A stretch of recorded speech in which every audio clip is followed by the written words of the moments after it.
Alright, today on Heavy Metal Frequency, we're talking about Striker's Play to Win album, which was done in 2018. Hopefully they'll come out with a new album soon. This is basically like an 80s metal, power metal album with some touches of other stuff. It has some thrashy elements and power metal and new wave of British heavy metal, hair metal, whatever you want to call it, is kind of synonymous, but there are some differences. The power metal has more operatic vocals, which are present on this album. And power metal is known for being a little bit cheesier, I guess, in some instances. And some people love that, some people don't like it. This is a really great album if you want to get, if you're into power metal, you want to get more into 80s metal or vice versa.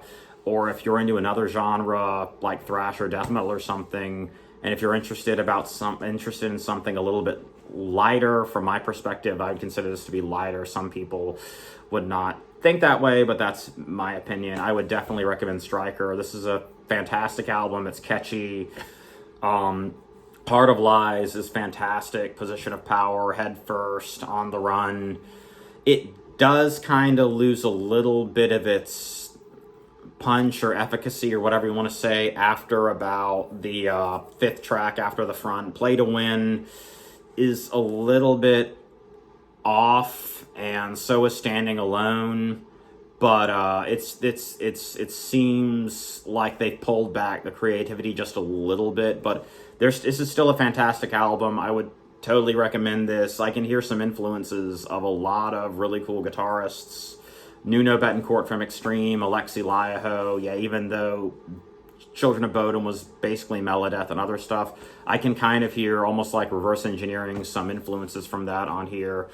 But this is great. The lyrics are great. It's a really fun, nostalgic album. There's some really neat electronic touches here and there, and there's a little bit of a 70s influence, a little bit on some stuff. Like Head First has a couple of almost like funk chords every now and then, maybe some of a Nuno Bettencourt Extreme influence. And if you really pour over this album, you can hear some influences of various guitarists like Alexi and Nuno, and of course Eddie Van Halen with the two-hand tapping.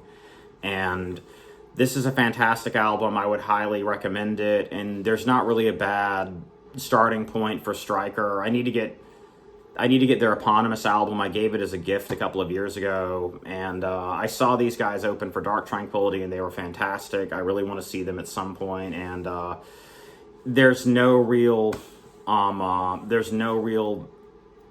bad entry point to Striker. This is a really fantastic album, and I would highly recommend this if you're into hair metal or power metal or anything like that. Thank you.